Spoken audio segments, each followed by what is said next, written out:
Imagine having the ultimate cheat sheet for handling, the most annoying, uncooperative people in your life. Right, and not just from anyone. Yeah, written by a man who literally ruled the known world. It's an incredible thought. It really is. Welcome to today's deep dive. We're really thrilled you're joining us for this one. We absolutely are. Because the source material we're exploring today is, well, it offers something truly remarkable. We're looking at this extraordinary 1742 Scottish Enlightenment translation of the Meditations of the Emperor Marcus Aurelius Antoninus. Yeah, and it is just a phenomenal piece of intellectual history. The translators, Francis Hutcheson and James Moore, they went into this with a very specific mission. Right. They deliberately stripped away all that clunky, archaic language that really bogged down the older 17th century versions. I mean, it completely changes the reading experience. Exactly. It reveals a philosophy that feels so incredibly immediate. It doesn't read like some dusty, ancient document. It's more like an urgent, private conversation. Yeah. Yes, a conversation with the emperor himself about just how to endure the friction of daily life. And that immediacy is exactly what we're going to extract for you today. Our goal is to pull out the most timeless, actionable, Stoic life hacks from this text. Everything from getting out of bed to handling massive betrayals. Yeah, from the sheer psychological resistance we face just waking up to how to forgive the truly unforgivable. And this is so cool, our sources also reveal this fascinating historical mystery. Oh, this is one of my favorite parts. One of the translators felt compelled to go to extreme lengths to hide his identity. Which just adds this incredible layer of tension to a book that is already packed with deep psychological insights. So to set the stage, let's paint a quick picture of Marcus Aurelius from the source. Born in 121 AD, adopted into the Aurelian family, and basically thrust into supreme power. Right, absolute authority. But he didn't use that power to just live in luxury. He faced devastating plagues, brutal wars, and he had this completely debauched co-emperor, Varus. It was not an easy reign. Not at all. Yet he maintained this perfectly calm disposition. Which brings us back to the translation. You have this universally respected Stoic philosophy beautifully translated. What's fascinating here is the backstory of that 1742 translation. Francis Hutcheson translated the vast majority of the text, but he strictly hid his name. He only told his printer, Robert Foulis, and one close friend, right? Exactly. He explicitly demanded his name be kept off the work. Which is counterintuitive. Why would a scholar hide from such an impressive achievement?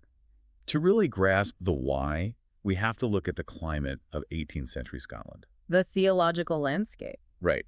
Hutcheson's interpretation of Marcus's Stoicism was highly controversial. How so? Well, the core of this philosophy, and actually Hutcheson's own deeply held conviction, was this idea that human beings are fundamentally naturally sociable. Okay. The text argues that we are inherently benevolent, that every person possesses a divine spark or a rational soul that naturally inclines us toward goodness and cooperation. But that puts him on a direct collision course with his environment. Precisely.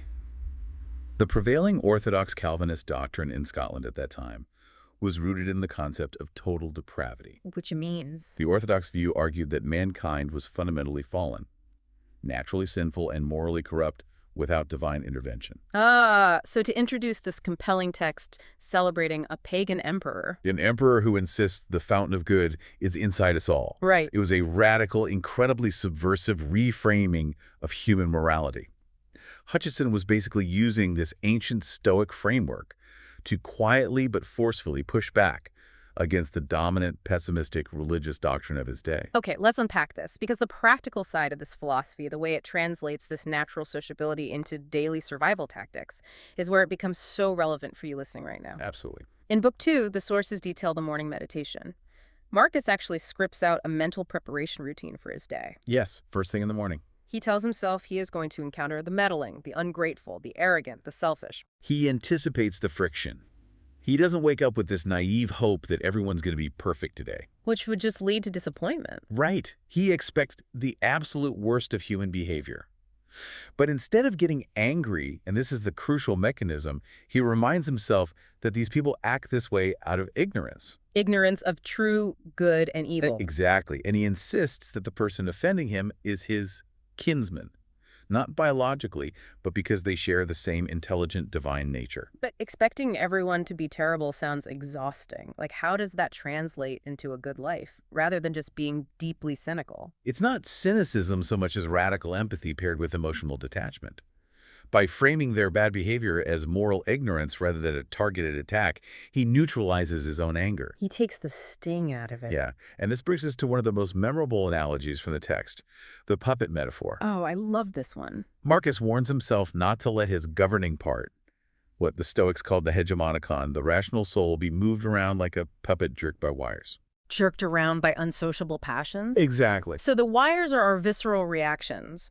The next time you get an aggravating email or a stranger is incredibly rude to you and it threatens to ruin your day, You have to ask yourself. are you going to let them pull your strings? Are you going to willingly hand over control of your mind to someone else's bad behavior? That is the exact dynamic. You have to take the shears to those strings and reclaim your authority. It's a profound mental shift. But look, it's fair to ask if this philosophy actually holds up under pressure. It's one thing to write about cutting puppet strings in a quiet study. It is entirely different to apply it when your life is on the line. Which brings us to the ultimate stress test. Let's look at the historical drama from 175 AD. Enter Avidius Cassius, A highly trusted general. crucial to the empire's military success.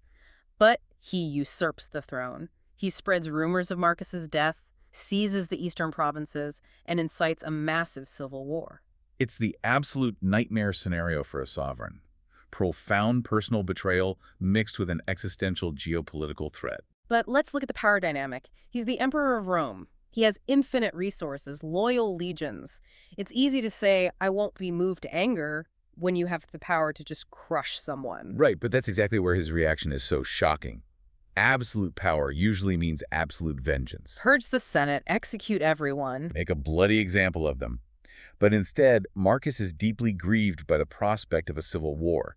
He addresses his troops without a trace of malice toward Cassius. He even writes to the Senate, demanding that no senator or conspirator be put to death. None of them. He viewed the rebellion as a tragedy to mitigate, not an insult to avenge.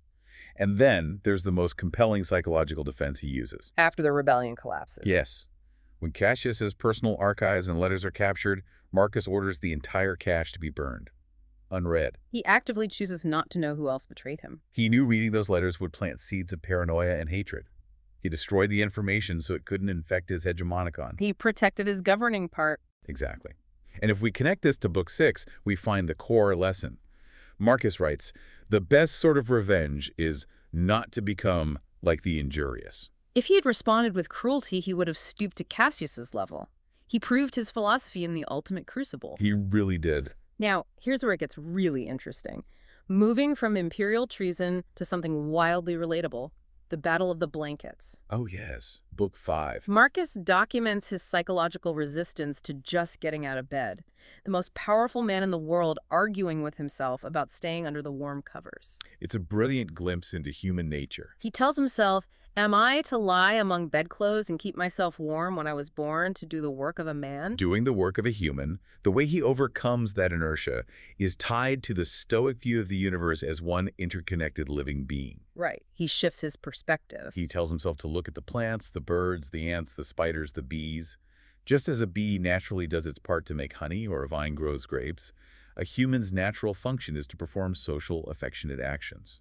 To do your part for the whole. Yes. To sleep your life away just to be warm is to go against nature itself. And that alignment with nature extends to how he sees everything.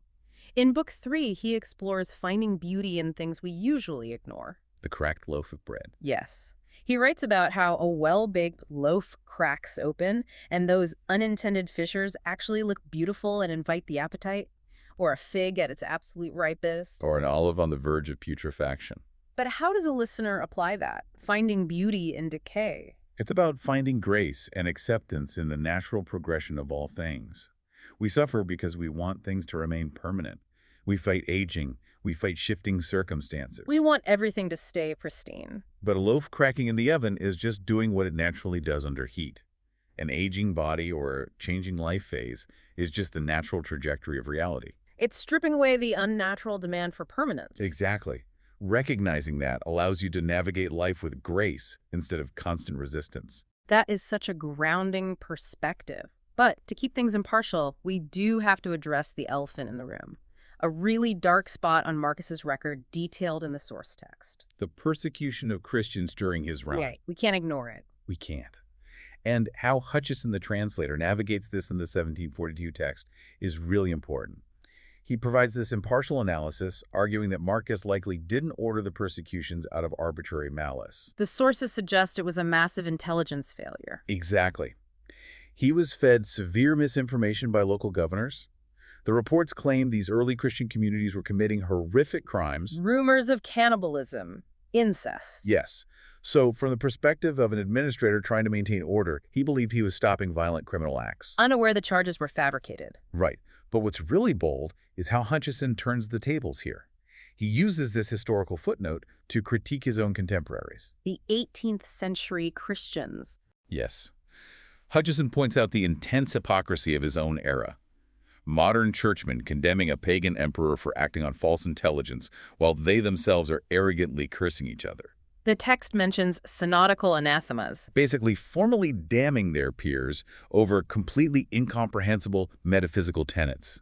Hutcheson argues they are acting with far less grace and charity than the emperor they condemn. Wow. So what does this all mean? When we pull all these threads together, we see a historical figure who wasn't flawless, but his relentless pursuit of inner purity and social duty offers this profound template for the listener. It really does. It's a mental toolkit. Let's recap those tools. First, view the difficult people in your life as kin. Their bad behavior comes from ignorance. Second, refuse to be a puppet to your passions.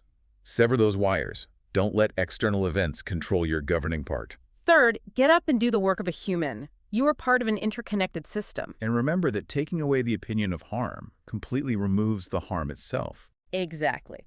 Now, before we sign off, you want to leave you with one final, lingering concept drawn from the source text to ponder on your own. It's a recurring theme in his meditations. It's about time and legacy. Yes. Marcus repeatedly states that the longest life and the shortest life lose the exact same thing at death. The present moment. Because it's the only thing you actually possess. And he notes that all fame is empty.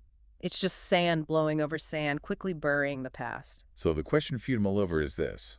If an emperor who literally ruled the known world realized that striving to leave a legacy or be remembered by history was an empty, foolish pursuit, should you reevaluate the energy you spend worrying about your own reputation? What if the only thing that actually matters is the exact present moment? And how you choose to act right now, it strips away all the unnecessary noise. Thank you so much for joining us on this deep dive into the source material. Keep your governing part clear and steady. And completely free from the puppet strings.